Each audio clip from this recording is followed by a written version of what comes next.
Well, after the campaign season, I was lucky enough to gather up about 8 campaign signs along with some of the 2x4s that held them up. Some of the shelters that I've built with campaign signs and regular stuff, they're small, but I wanted something big, kind of like my Octa-TP. The Octa-TP was slick in that it would fold out real simply, kind of accordion style. Only took 4 sheets, very minimal and waste of material. Little cap made it very strong.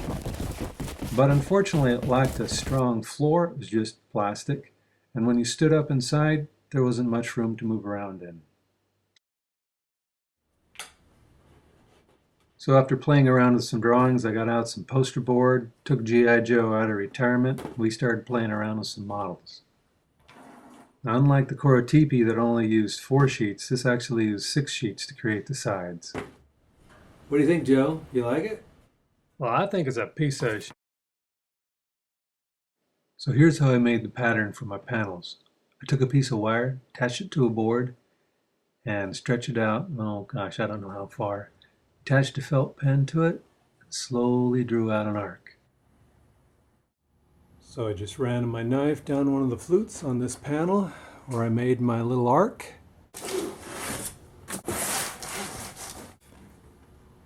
Tape the edges there together. Now I'm going to cut along here. Cut through both sides. Voila.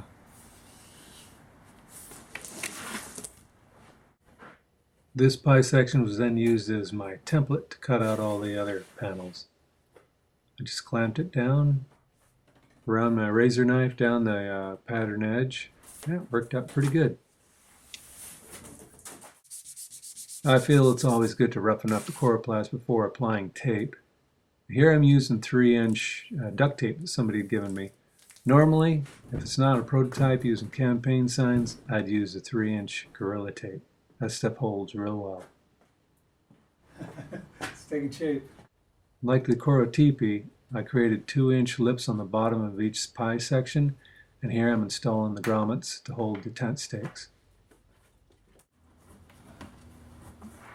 And here I'm doing the final touches to the door. It's a double layer and held down with a big chunk of Velcro at the bottom. Door.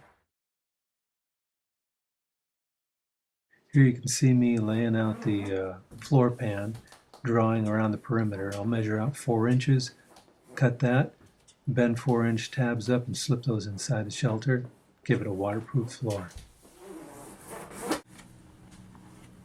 It's pretty roomy.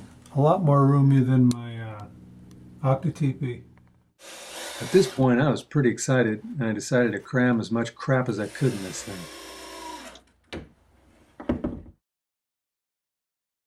Normally I'd set this up outside, but it's winter time and the weather's just been terrible. So I decided to set it up here in my little studio apartment that adjoins my shop.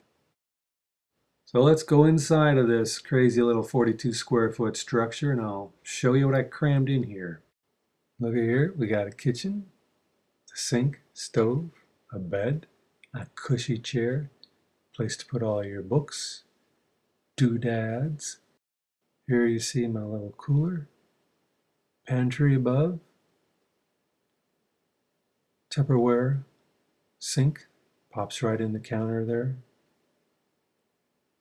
Little rod made up the towel rack, shelf liner, dollar store stuff, tacked down with staples, right along the edges, real simple.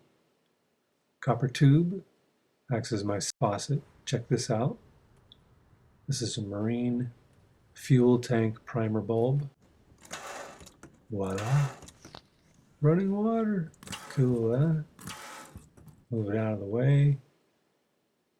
Put your cutting board in place, and now you got some extra counter space to cut up your vegetables and whatnot.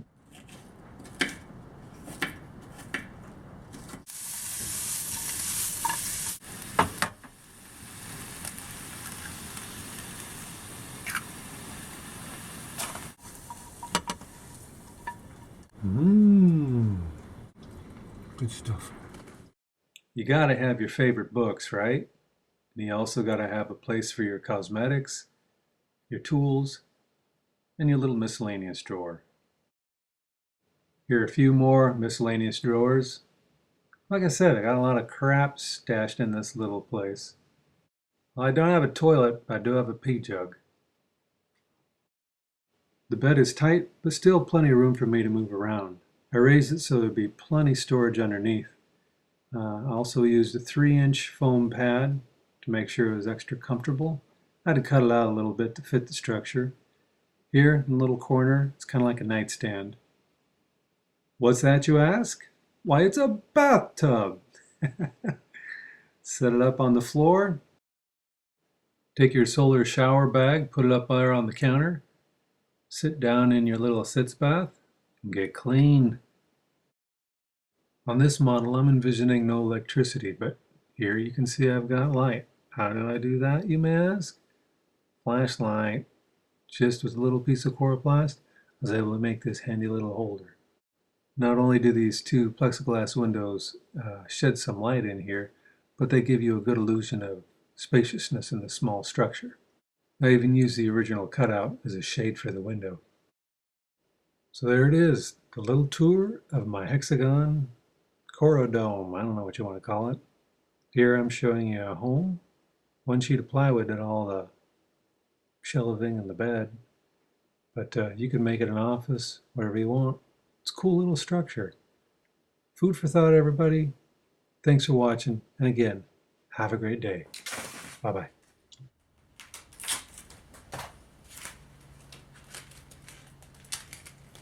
Oh, you piece of shit. Gotta hate it when that happens.